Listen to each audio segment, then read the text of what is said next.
Okay, welcome to the podcast. I am hanging out with Elia Herrera, chef and co-owner of 3 different restaurants, one here in Calgary, Milpa, and then 2 in Toronto. And one you recently changed the name on, or you're in the process of changing the name on, is that right? It's already changed. Is it? Yeah. Awesome. So 2 in Toronto, 1 in Calgary. So you're a busy person, I would imagine. A little bit. Yeah? How are you doing? I'm good. Yeah? Well, thanks for taking the time to come and share your story. So we were just chatting about this. We met in Jasper. So they do the Christmas in November. And you were one of the featured chefs. That was your first time in Jasper, right? First time. How did you like it? I love it. Yeah? Like the experience was incredible. Yeah. What was your expectation like when you think of a Fairmont property? Because I feel like sometimes Jasper surprises people. Did it kind of match up with what you were expecting? No, I was expecting a castle, Yeah, like the one in Banff. Yeah. Yeah, you see like Banff and Lake Louise are in Toronto, the Royal York, and you kind of have that in your mind, right? That's what I did too. And then you get to Jasper and it's like, oh, but it's so cool. It's so different. Yeah. I think that's what makes it unique and kind of special in a way, right? Is because it's so much different than your expectations. Like so much nature as well. Mm-hmm. It's so beautiful. And there were so many amazing chefs this year. I just feel like you guys all had there was just a really good vibe that you guys had. I think, for us, we just had so much fun getting to hang out with you guys, the non-chef people, and even just the guests, like all the silly things that we were doing outside of the seminars and stuff. Did you get to do a cold plunge? No, I didn't. No? No, I wasn't prepared. Yeah, well, Michael Ellemeyer. If we get asked back next year, Michael Ellemeyer, I'm sure will bug you to do one. If I go back, I definitely will try to do it. I definitely will try. That's leaving a little bit of room to back out, it sounds like. But no, it was fun. So it was really cool to meet you. And as soon as I got to meet you and hang out with you, sadly our seminars were at the same time, so I never got to check you out. But it sounded like you did really well. Have you done a lot of those where you're in front of an audience and doing those type of presentations? I have some experience. Yeah. But because my personality is very shy, yeah, I always get super nervous. Like every time I'm getting better and better, but baby steps. Yeah. But it was great. Yeah. And also the audience helped a lot. Like they make me feel very comfortable. Yeah. And it was very easy. Good. Mm-hmm. One of the things that's nice is, because what is there, 12, did you end up doing like 12 seminars? Is that about right? 10. 10, okay. So it's cool as like 10 in a relatively short amount of time. So you kind of get that practice. I felt way more comfortable at the end of it, having talked in front of an audience that many times. Was your experience similar to that? Like the first 2, it was like super, super easy. Yeah. Just super natural. Oh, really? The other ones, actually, they were pretty good. Because I say, like, I need a shot of tequila. Yeah. And that, honestly, that helped me. It kind of breaks the ice a little bit. Big time. I learned so much. I went as a guest in 2016 to Jasper. And I learned so much watching Vikram Vij. Did you get to meet Vikram? He was there for the first weekend. Really, he's incredible. Such a nice person. What I learned so much from being able to just be a guest in his seminars, because he's so personable with the audience, but not just when the seminar is going, but right from the second they start walking in. And that's what I learned was, if you can break the ice by talking to people before the seminar, then when it starts, it kind of feels like there's a natural flow. Exactly. But just watching him and his personality was amazing. So, but yeah, the audience, like everybody that I got to talk to this year, was raving about all the chefs and all the work he did. So I'm glad you enjoyed it too. Yeah. Because it is a lot of work. You're there for what, like 10 days, right? 10 days. Yeah. So. It's a lot of work, but it's entertaining. Like it's good. Yeah. I had so much fun. Oh, good. Awesome. So you are a 3rd generation chef, is that right? Yeah. So let's talk a little bit about that. Like, what was it? Was it your grandmother, grandfather? Like, where does it start? With my grandmother. Okay. Basically, she was 16 years old Yeah. when she started cooking for people. Yeah. Because her family were like, she had a large family and her father was sick. Yeah. So she had to do it by necessity. And she was super talented that she started cooking more and more until she built the catering company that my family is still running. Oh, wow. And then my mother, when she was older, she joined it. And the plan was for me to go to the culinary. Yeah. I studied international cuisine and pastry for 4 years. Yeah. And the plan was for me to go there and continue the tradition. But it was too easy. Yeah. They built it already. And I like to challenge myself. Right. So I decided to fly and like travel around Europe. Yeah. To continue to learn and getting more experience and everything. Oh, that's really cool. So I think that's a lot of pressure too. Like I always think about family businesses as something where it's just like, so it's really cool that you still have the passion for it, but yeah, you just kind of wanted to do your own thing. Is there other family members that are going to take it over, or where is it what's going to happen to it once your mom decides to retire? Well, my mother, she's already retired, and my uncle is the one who's still running it. Oh, okay. Mm-hmm. Cool. So is there family kind of waiting in line to take it over, or what's going to happen? I mean, the dream is to continue, just to keep my grandmothers alive, kind of.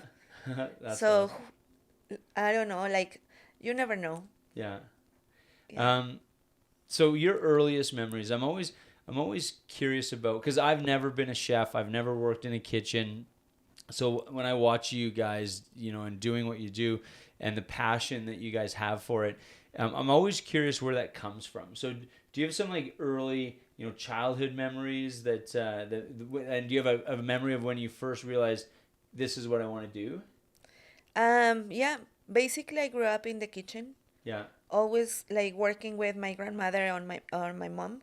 I mean, not working, but kind of like helping out. Yeah. Like peeling onions or easy things. Yeah. And they will, like, I remember many times that my grandmother will take me to the wedding. Yeah. And I will help doing like the bread baskets and try to help here and there. Obviously having fun, but beautiful memories. So what was kind of, when you were a kid growing up in Mexico, what was your go-to favorite thing that maybe your mom or your grandma would make for you? Actually, I have it in the restaurant. Every single restaurant that I open, I always put that dish because it's very connected to my childhood. Yeah. And it calls rajas poblanas. Okay. It's basically a roasted poblano pepper cut in strips. Yeah. With confit chicken, and some panela cheese and onion and corn. It's super simple, super delicious, but more than anything means a lot to me. Right. So when you said the peppers, are those spicy peppers or are those? Poblanos is one of the peppers that are mild. Yeah. But in 1,000 peppers, one can be very hot. And I have proved that. Really? Yeah. Okay, because I'm just thinking if I bring my kids in, they'll get scared off by the peppers, but I would want them to try it. So there's a 1 in 1,000 chance that they're going to think I'm crazy for feeding it to them. Yeah. I'll take those chances. So you're born and raised in Mexico, is that correct? Yeah, in Cordoba, Veracruz-Mexico. Okay, so where is that? It's by the Gulf of Mexico. Okay. Southeast. So what was childhood like for you? A what? What was childhood like for you? Like what did you do for fun when you weren't, peeling vegetables for your grandma? I used to love going to school. Yeah. I went from kindergarten to high school in the same school, same friends, and it was a nun school, just ladies. Okay. And it was so much fun because the nuns were not that strict. They were very cool actually. Yeah. But we used to, my friends and I get together for, like rolling blades. Yeah, yeah. And my family, they have like a big space in Cordoba where they do some weddings and some events. Okay. But it has a huge parking, and it's very secure. Yeah. So all the moms will drop us there, and then my grandmother will make pambazos, is a type of sandwich. Right. Very traditional from my hometown. Yeah. And she will drop it in a basket, and that was our lunch with some pop. and it was so much fun because it was so much like space for us to basically rollerblade. Yeah, yeah, yeah. It was amazing. That's awesome. So it seems almost like as you described that and just your connection with your mom and your grandma, um, a place that was it hard to move away from? When I moved, I was on my 18 years. Yeah. So it was quite easy because I was a teenager and I wanted to explore the world. Right, right. That's fair. So I got excited and yeah, it wasn't hard. Yeah. It became hard when I was already a little bit older that I started having like homesick. Yeah. Yeah. And No, yeah. I can appreciate that. So you went to culinary school, Yeah. and what were you specializing in? International cuisine and pastries Okay. And where did you take that? in Puebla City. Oh, okay. It is a degree of 4 years. Okay. 4 years degree. And so how far from home was that then? 3 hours driving. Oh, okay, so not bad. It wasn't bad. In the beginning I used to go like every weekend, Yeah. and then I started having more friends. Yeah. So every 2 weeks, and then once a month, Yeah. and then it's like, where are you? Yeah, 100%. And then so after you graduated from there, is that when you traveled the world then? Because you and like from what I was researching, you have been to quite a few countries. Did you go as a chef or was it just for fun? When I was studying, I competed twice at the university, and I won twice. Yeah. And my first prize was to study in Belgium. So that was the first time that I went to Europe. Yeah. And then the second time, my prize was to study in Nice. Yeah. And then I liked it. And every time I had summer or winter vacations, Yeah. I will book myself with the school to go somewhere in Europe to Oh, train. okay. Yeah. So did you like the traveling part sounds amazing, and getting to just experience how they do things in different cultures. The competition component of it, did you enjoy that? The competition. Like when you like cooking competitions and stuff like that. Like I literally I was watching I was watching a food show, a competition on Netflix over the weekend, and like I chewed my nails off just watching them. And so like I don't know how you guys do it, but did you enjoy the competition aspect of cooking? I do. Like I love the fact that I have to push myself. Yeah. Like literally, while you're running to see what the pantry has and what you're gonna grab, that's the moment that you're building the menu. Yeah. So you're like basically multitasking Yeah. 100%, and that adrenaline is like I really like it. Oh, that's well good because I love watching it, but man, I'm stressed out for you guys when I'm watching it. So when you think about your years of traveling, do you have specific memories that stand out that were really special to you, or is it just kind of all general? That was great. I had Or terrible? one, actually twice. My first stage that I did was in Costa Brava, the place, the little town it calls Mas de Torrent, Okay. and I was staging at Hotel Boutique, a Relais Chateau Hotel Boutique, Yeah. just 15 suites, incredible. And I met the chef and I started working for him, and he offered me a job, but and I wanted to stay. Obviously, I was so young and I wanted to learn more and more. So I called my mother and it's like the chef offered me a job. Yeah. They want me to be the chef de partie for call a station. And then she was like, you just have 6 months left. So come back to Mexico, finish the school, and then go wherever you want. So I told the chef like the situation, and he totally understood. Yeah. But he waited for me. So the next year, I finished my last class, and the next day I was flying back to Spain. Wow. And the chef, he became my first mentor. Yeah. I remember like he's a Japanese, Yeah. but he was working in Spain, like cooking amazing Spanish food. Yeah. And outside of the restaurant, he was my super friend. Yeah. But inside of the restaurant, holy smokes, it was scary. But like he trained me so well. Yeah. Like if I'm very good at multitasking and like working with time is because of him. Really. He used to say, "I see potential in you, so I'm gonna let's clean some magrets, like duck magrets." Okay. Yeah. And he will put the timer, and he will be working in front of me, Yeah. doing the same thing, Wow. just for me to challenge myself and speed up. Yeah. That was amazing. So in situations like that, what was it like when you say he saw something in you? Like what did you guys connect over? I'm always curious, like, when you find a mentor, what was it that you guys kind of, what was the spark, do you think? I guess because I always say yes, Yeah. and when he showed me how to do it, I got it fast. Yeah. And he will correct me here and there, but it was almost like I reached whatever he wanted me to reach. Right. And then you mentioned the word stage, right? Staging. So just for people, because that was a word that until I started really hanging out with chefs, I had no idea what the hell they were talking about. So what is staging? It's basically like working with no pay, Yeah. but you're learning a lot. Yeah. And that's quite common as chefs, right? Like I to think it's travel and important stage. because you can finish a school, but theory is not the same as practice. Right. And the fact that you're staging at such a young age, Yeah. you start expanding your vision, Yeah. and you learn different techniques, different styles, different cuisines. Yeah.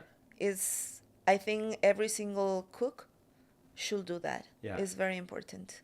So when you're in school, it always seems to me that most cooking styles, the base of culinary school, and tell me if I'm wrong, but it always seems to come back to French cooking. Because French cooking is the technique, Yeah. and then every other cuisines is about the flavors. Okay. Also, some techniques, if is there any speciality, like Mexican, for example, the nixtamal, which is the corn dough. Yeah. But France, I believe, is more about technique. Okay. So and that was the way that you learned then, is you learned French cuisine first and then kind of went from Exactly. there? Okay. The basics are always French. Yeah. I Like how always, to do a stock, how right. to do, a mirepoix. Yeah. No, I find that interesting. That there's, because it's just so funny how, like, in the world we disagree about so many things, but on certain fundamental things there's just a general a general agreement, right? So Yeah. within chefs there's all these different techniques, but there's a base foundation that you guys kind of all agree on, it seems to Exactly. me. Yeah. And terminology. Yeah. Yeah, no, I find that fascinating. So, okay, coming to Canada. So you grew up in Mexico, where it's nice and warm. You have a great family business going on. You have friends that you said you went, for basically that you hung out with for the first 18 years of your life. You traveled the world. How did you get to Canada? Okay, I was working in that with the chef who offered me the job. Yeah. So I went back to Mexico for 2 months to see my family until the high season of the hotel that I was working Yeah. started. And then one of my best friends from the culinary, he called me and he was like, "I'm in Toronto, and I think we should have a reunion, like my very good group of friends." And the plan was to travel around the world Yeah. and stay in Canada for 1 year and then continue our journey. Yeah. But my dream was to become a pastry chef. And then, like, I got opportunities that every time I will get more excited because it was a bigger one and a bigger one. So I ended up staying. Yeah. Yeah. So your dream was to be a pastry chef. Like, Yeah. Why? How did you settle on that? I guess because I grew up in a culinary family and Yeah. no one bakes. Okay. So it was new to me. And since I was little, I was always very into baking cookies. And I have the little magic oven. And that was Yeah. like my thing forever. I love that. And so in Toronto, what what were some of your experiences before you kind of went on your own and started your own restaurants? Like, was there some special experiences you had in Canada that really obviously encouraged you to kind of settle down and grow some roots to some degree? Like to stay, you mean? Yeah, what convinced you to stay? Like, even, despite the fact that you had good opportunities and stuff, I'm sure you were still tempted to go travel. So what made you decide that Canada could be kind of home base? I found that I was growing very fast. Yeah.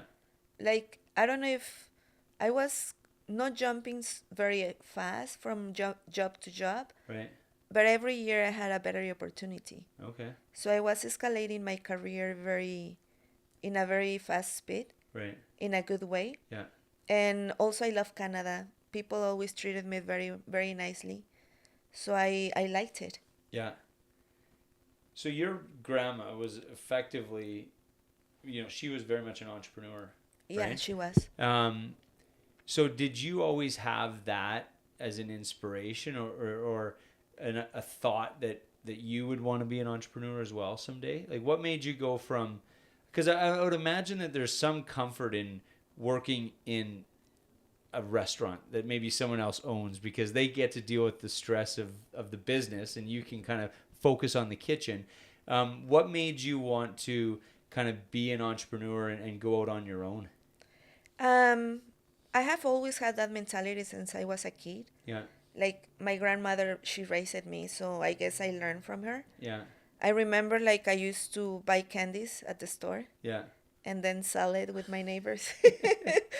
And Nice. things like that. Like maybe I didn't make any money Yeah. but it was fun and I Yeah. liked it, the fact that I'm producing my own money. Totally. And when I was here, like my vision was to have more experience and get a better pastry chef. I invested in my own career as well, Yeah. like working and then saving money. Like I remember like the biggest savings was for 1 year Yeah. because I wanted to study in Barcelona. Yeah. So I saved 1 year and I paid myself the school for 6 months in Barcelona. Yeah. And I studied flavor and I stashed at the restaurant and it was incredible. So I always try to do that. But I always knew that I wanted to have my own business. Yeah. And for example, my last job as a pastry chef was at Canoe. And I was the head pastry chef At Canoe? at Canoe. Where's Canoe? At that time was the best restaurant in Canada, Okay. in Toronto. I was thinking of, I think there used to be a Canoe in Victoria. Was it this? Is it the same, or is it just No. Okay? So so Canoe, like I'm not familiar with the restaurant. What was it? It's a fine dining Yeah. Canadian food, Oh, okay. and it's on the top floor of the TD Tower. Oh, okay. Oh, nice. The view is beautiful. You can see the whole city. Yeah. So here's a dumb question. What is Canadian food? Like, when you think of Canadian food, what comes to mind? Tortilla. There is so many dishes from different provinces, Okay. but obviously like maple syrup Yeah. and all the berries, Yeah. and it's more like a wild kind of cooking. Yeah. I remember, well, you met Michael Elmeyer, so he's been on the podcast a couple of times. One of the things, when he was working in BC in the 80s, I remember him saying that, it was almost like Canadian ingredients were looked at as inferior, and the restaurants that he was at started bringing them in and really introducing. So instead of just getting stuff from Europe, where everyone thought the best ingredients come from all these other countries, they really started embracing Canadian ingredients. So I feel like what is Canadian food is something that we've only just started really trying to answer those questions. Would you agree with that? Well, I've been living in Canada for 20 years. Yeah. And I always found it like everybody is super proud of Canadian food. Yeah. And the baked goods are amazing too. Yeah. So also, for example, Canada has so much immigration from all over the world. Right. Like, of course, Canadian food, let's say it will be more like Canadian ingredients, like for example, at Canoe where I was working, they love to, and that's what they do, showcase everything that grows in Canada. Yeah. And it's very interesting how applying so much, like, it gives you like so much creativity to work with. Right. So, It's so amazing. yeah. So okay, so you started your own so you decide to start your own restaurant. Did you have an idea of what the vibe was going to be? So going from inspired by all these European countries you went to, did you go back to your roots when you started your own restaurant, or what was your thought process when you decided to start your own restaurant? Well, like as I said, like my last job was Canoe Yeah. as a pastry chef, and then I was kind of like a little bit depressed because I reached like the maximum in my career at the time. Okay. And I'm someone who needs to be challenged all the time. Right. So I remember I talked to my sister and it's like, what's next? Like, I already accomplished what I have to, but I need something else. Yeah. So I was thinking to open my own bakery. And then, but my sister told me, like, you know what? Why you don't go and take 2 months break to Mexico, clear your mind, reconnect with yourself, and just get recharged and see what's coming. Right. So I did that, and when I came back, I say like, I know what I'm gonna do. I'm gonna open a pastry consultant company where I don't have to be in the same spot all the time. I can have lots of creativity because every single restaurant is different. Right. And I think I'm gonna have more fun. So she was like, she supported me and everything. So the first restaurant that I consult was the first restaurant where I became pastry chef. Okay. First time. And then I consulted another one in a different city but close to Toronto. Yeah. And the third one, I got an email by this guy named Andreas, and he's like, I have 2 restaurants, one in Greek, one in Italian, and I would like some of your services. And it's like, amazing, my third one. Nice. So I went for the interview, and he spoke a little bit about what he wanted, like the bread program and dessert program and all that. And then he started talking about this Mexican restaurant project that he had, or he was building already. It was actually building. It was under construction. And he was like, I have the concept, I have everything, I just don't have the chef. And can you help me with that? And it's like, yeah, what can I do? And it's like, can you find me a good chef? I know you're a Mexican. Obviously, you for sure have lots of friends from the culinary. Like, yeah, not a problem. So I start calling every single one. I call like at least 25 of my friends. Yeah. And there were millions of reasons why they didn't want it, or just they were not able to come. Yeah. But at the same time, I remember telling my sister that I was picturing myself in a black jacket, chef jacket, with 2 pens in my hands. And it's like, I'm getting so excited. I want to do this. I want to be that chef. Really? And then my sister was like, you're a pastry chef. He is looking for an executive chef for a huge project. It's 3 restaurants in one. Yeah. It's like, I don't care. Like, I really want it. So I talked to Andreas and I told him, you know what? I have no luck. I literally contact everybody. But I want to be that person. I want to be that chef. Yeah. So he laughed in a good way and he was like, Elia, I know you're a good pastry chef, but you're a pastry chef. I need an executive chef. Like, I don't care. Put me to compete. Yeah. So literally, I competed with 5 chefs. Yeah. And the Rajas Poblanas won. Really? My grandmother's dish. Yeah. Oh, that's really cool. That's awesome. So how long ago was that then? When you went back into being a chef as opposed to a pastry chef, how long ago was that you kind of won out from the 5 like the transition between everything was probably like 6 months. Okay. And then, sorry, but what year was that? Was that it was in 2013. Okay. Because I opened February 2014. Yeah. That's so awesome. I went back home and I trained with my mother. Yeah. And refresh all the memories from my childhood. And yeah. So what was the reaction from your family when you did that? Were they excited for you? They were so happy. Yeah. And more because it was a way of me connecting with my grandmother. Yeah. That's really cool. Unfortunately, when my grandma passed, I wasn't able to run right away. Yeah. I mean, I was there, but it was everything already Right. done. Yeah. Huh. Yeah. Well, that's really neat. So then you start with that one. But there's two Toronto restaurants. Yep. So how did it come that you were part of two restaurants then? So Los Colibris, the big restaurant, before it closed, like a year before, Andreas he built this like the first like chef's hall or food hall Yeah. in the country, and he basically the mini Los Colibris was Colibri, Okay. which was like a tiny taqueria in the assembly, Yeah. and the concept was 17 chefs from Toronto with a restaurant, so they people who people were able to go to a place where they can have like 17 different foods in the same roof. Yeah. In the same roof. So that's how everything started. And then he decided to close Los Colibris because the lease was finished and that was a mess with the city, blah blah blah.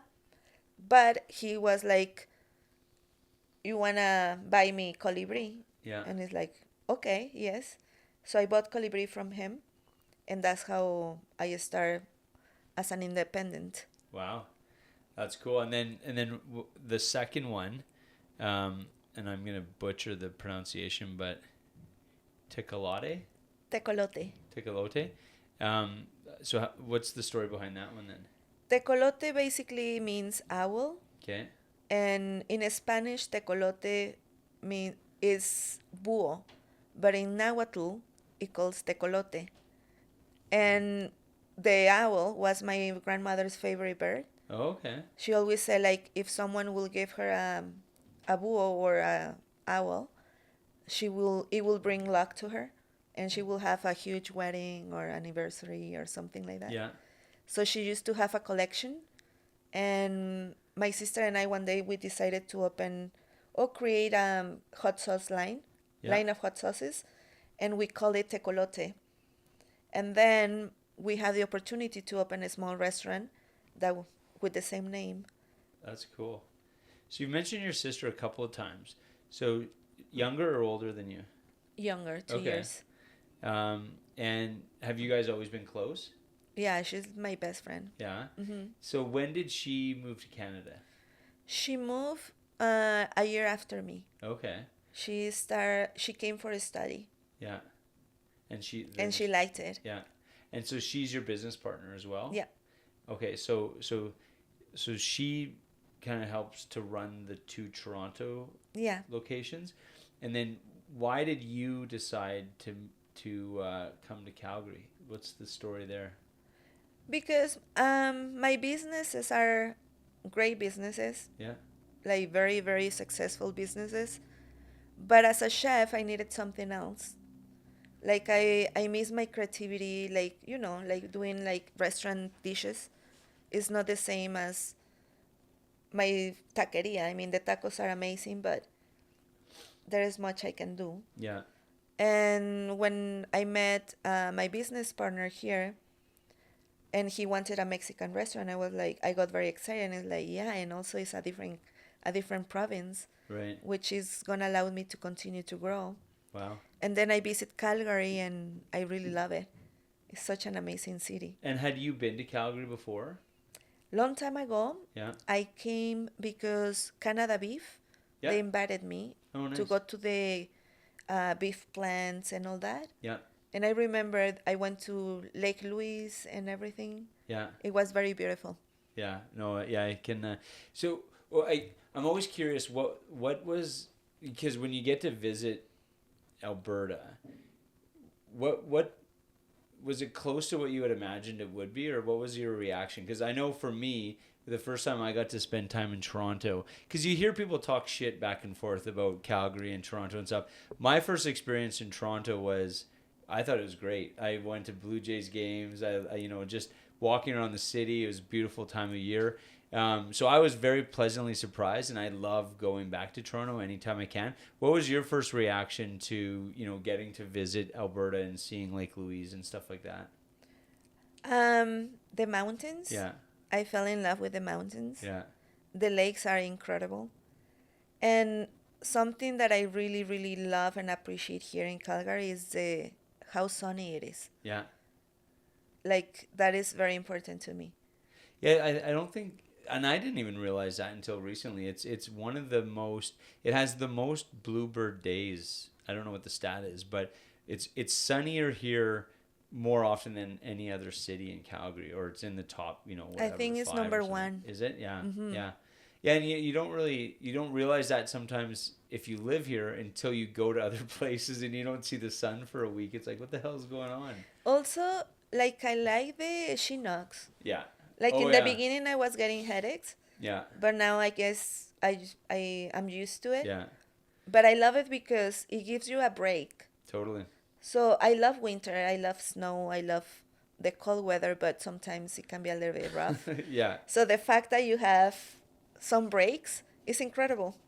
Absolutely. It's yeah, it scares the shit out of people sometimes. Like when they're experiencing it for their first time. Like I remember years ago, Leonardo DiCaprio was here, and it was a Chinook, so it's like a 20-degree change in temperature in a day, and he chalked that up to climate change, and he's just like, see, look, and it's like, no, that's just a Chinook, man. It's all good.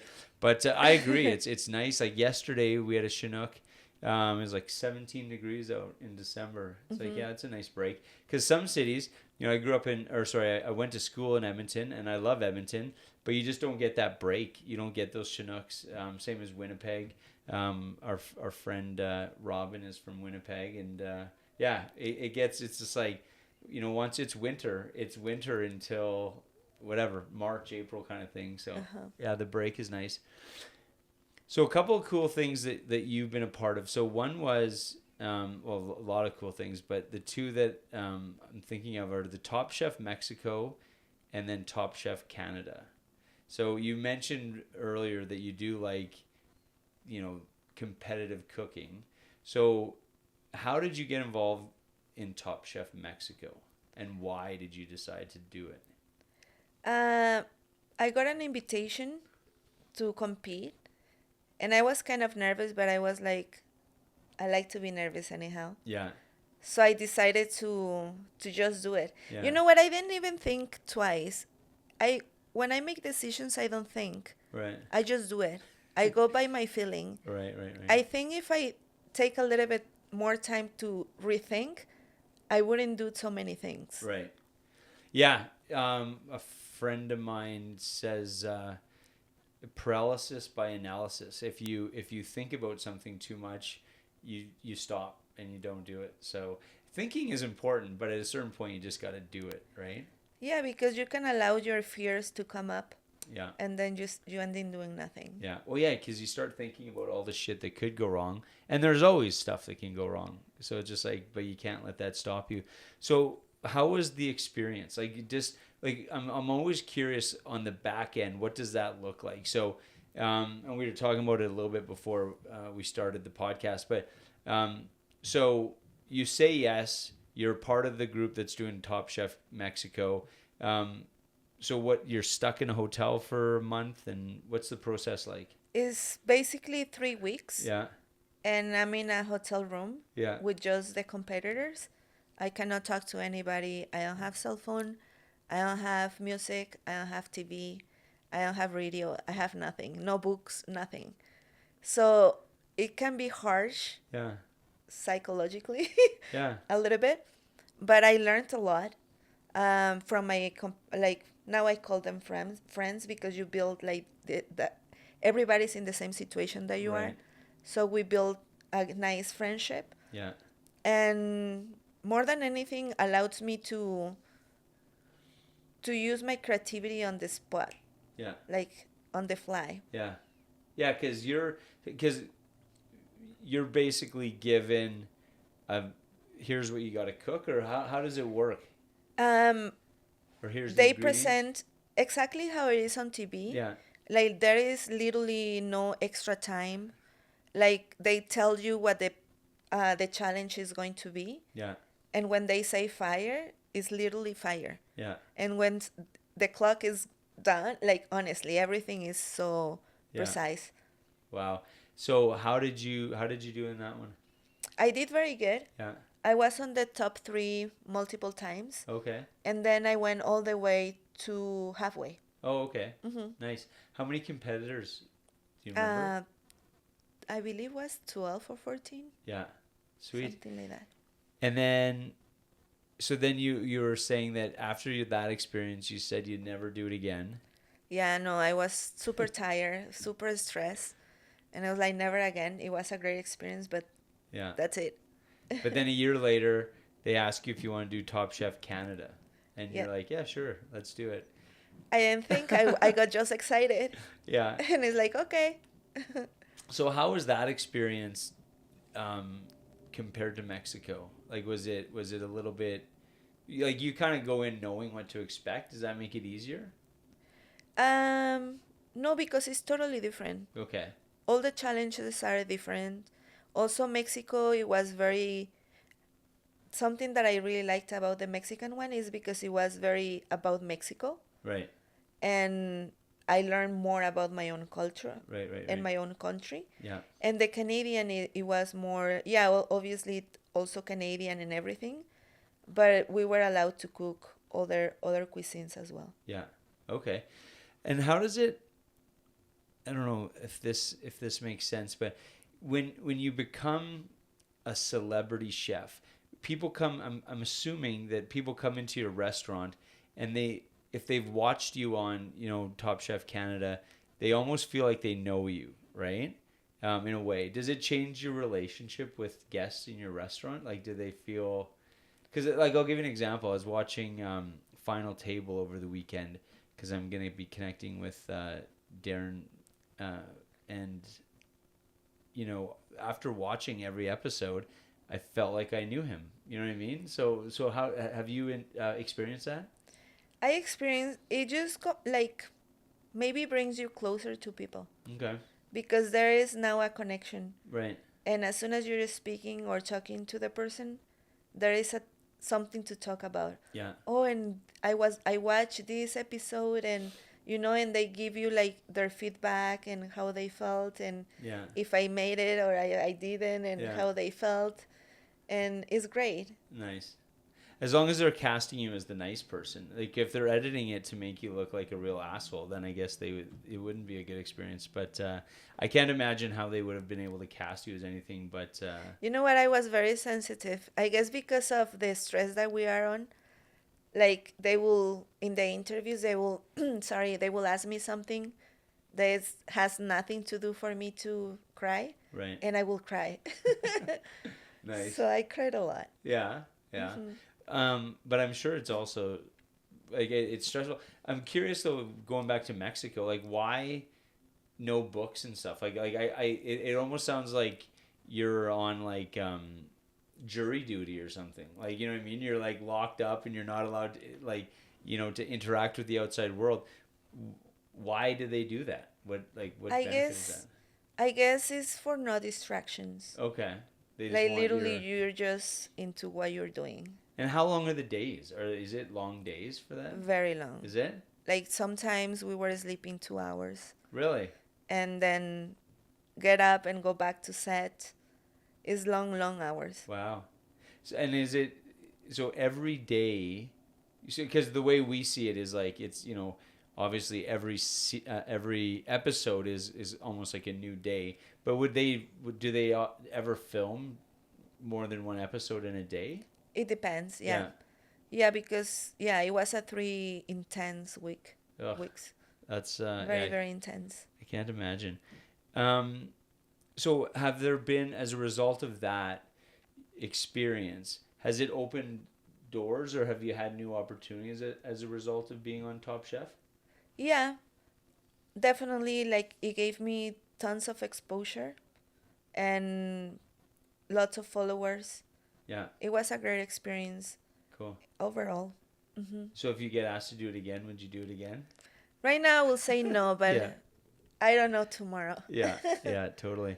Okay, so I'm always curious okay, you come to Canada, you're working, and you're serving Canadians Mexican food.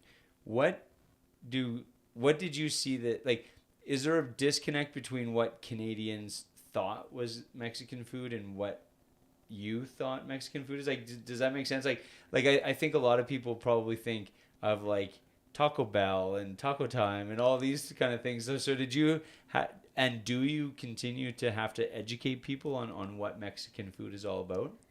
Um, when I opened in Toronto, because my restaurant was very regional, Yeah, it was, yeah, people did not understand like the dishes sometimes. yeah, But it's just a matter of explaining and bringing, because that's my responsibility as a Mexican chef to share and to represent my culture and my food and everything as the best I can. yeah.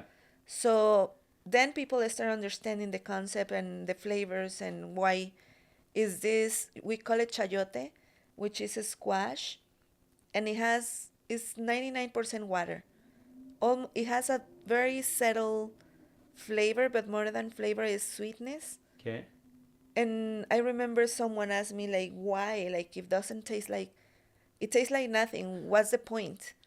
But then I explained, well, if you see the squash is in this mole, which is very rich in nuts and seeds, and it can be heavy. So the squash or the chayote, the it plays, it helps you to like a splash of water, Yeah. you know? Mm-hmm. It helps you to break with that heaviness. Okay. So everything has a meaning. Right. So as soon as they understand, they actually appreciate the squash Right. when before was tasteless. Yeah. So And I think that's more. Do you get a lot of guests? Because I think having curious guests must be fun, right? Because some people aren't curious, obviously, and so if they come in and they're like, "Oh, this isn't what I was expecting," but when they ask you questions and stuff, that must be a great opportunity to kind of. exactly. And that's the reason why later on they start asking for that dish because they appreciate the history behind the flavors and how complex the dish is. Yeah. So, as a chef and an entrepreneur, what are you, and whether it's restaurant related or whatever, what are you most passionate about these days? Like when you go into the restaurant, what are you most excited about? In my restaurant right now, Yeah. I love to always create. Like if I one day I stop creating, I think that's it for me. Yeah. So creativity is number one. Obviously, creativity comes with flavor and how like the complexity of the dish Right. and everything. I love building my team, like young professionals, build the opportunities, and my dream is to do something for the world down the road Yeah. whenever I'm able to it, and through food. Right. So I'm a chef. My responsibility, yes, is showcase as a Mexican chef my culture, but as a chef, I believe my responsibility is to help to feed the world. Yeah. So many people out there in need. Yeah. So working on that. Nice. Hmm.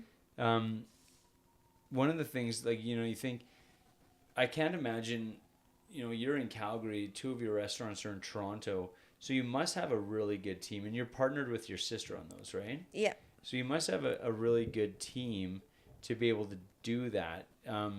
Has that been hard for you, or does that come naturally to you in terms of like being able to build that team where you don't necessarily feel like, some people would say, well, this restaurant would go to shit if I wasn't here every day. Like obviously you've built something that can sustain itself without you being there every day.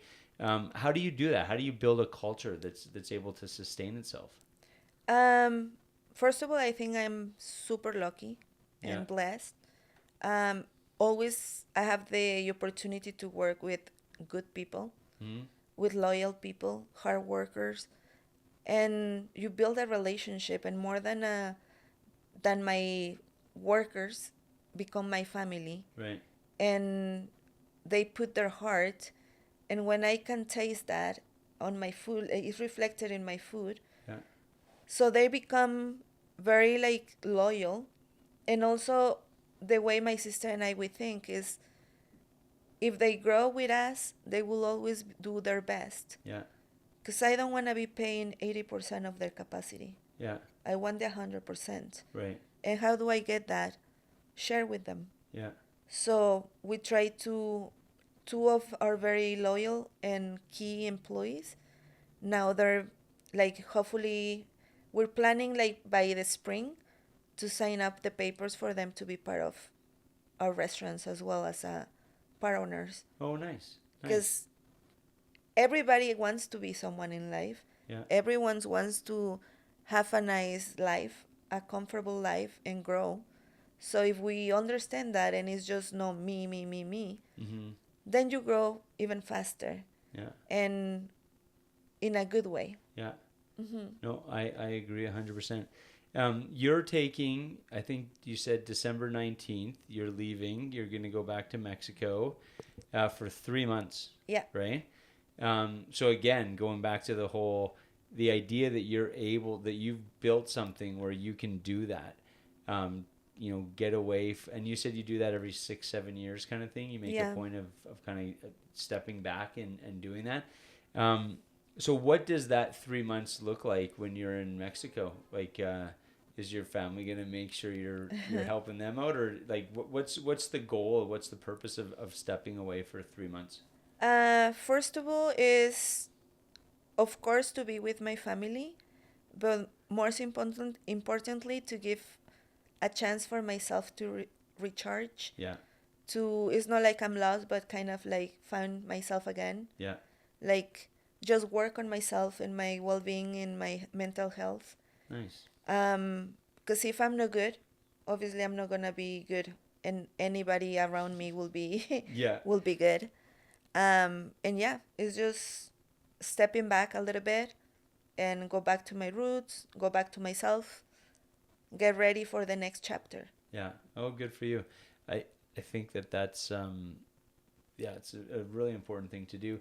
Sometimes you don't realize how much you need it until you're in the middle of it. You know what I mean? Like you think, oh, I'm good. I don't need to step back. And then you step back and you take some time to yourself. You're like, holy shit, I really needed this more than I thought. So good for you for being able to do it. One of the things that strikes me as we have this conversation, you're always almost looking for that next challenge in life, and you're always pushing yourself to, okay, what am I, do you have an idea of what your next challenge is going to be? I kind of, but if I say something, what if it doesn't happen? Well, that's okay. That's what life is all about. But you're always thinking about those things. Yeah. You're always kind of like, so you're not at a point yet where you're content. Like, do you know what I mean? Like you're still looking to, like, how can we grow? Are you, or? Always. Yeah. Always. I cannot, like, it's never enough. Yeah. I'm grateful, very, very grateful, but it's never enough. Right. And as I say, like, my dream. Yeah. Like, yeah, I will call it, well, I don't know. No, dream is not, because okay, you make your dreams. Yeah. But I guess it's more like my mission in life. That's how I want to see it. Yeah. To help other people through my profession. Yeah. Like, and you're starting to, that idea of how you're going to do that, is that starting to crystallize? You're starting to be like, okay, I think I know how that's going to take form. Every year it takes more form. Nice. Yeah. Okay, well, I'm not gonna bug you about that. That'll be the next time we do the podcast. You can tell me all about it as you grow. One of the things, so you mentioned one of your mentors that you met while you were traveling in Europe, but I kind of want to end where we started, which is, being in the kitchen with your grandma growing up and stuff like that. How important was she in shaping your life and sort of the person that you've become? Oh, 100%. Yeah. Like everything, of course, from my mother too, but I grew up very, very close by my grandmother. And if something I learned from her was I remember I wanted something, and it's like, you really want it? Yes. Okay, it's yours. Yeah. So that mentality of certainty, Yeah. like you are the creator of your own destiny, like whatever you want, you can have it. Like you build it. Yeah. Like you just have to never stop looking at that point. Yeah. Life sometimes will take you in different directions, but it doesn't matter because at the end you're going to get to that point. Yeah. And the directions that life takes you is just learning and experiences. Yeah. No, absolutely. Well, thank you for taking the time. This is awesome. It was so nice to get to meet you. And what's like, again, just going back to Jasper, what's so special about that is you don't just get to meet people, but you get to, really spend time with them and hang out with them and get to know them as people. So yeah, it was a lot of fun, but even just being able to learn more about you today. So thanks for taking the time. Thank you for the invite. Yeah. Take care. Ciao.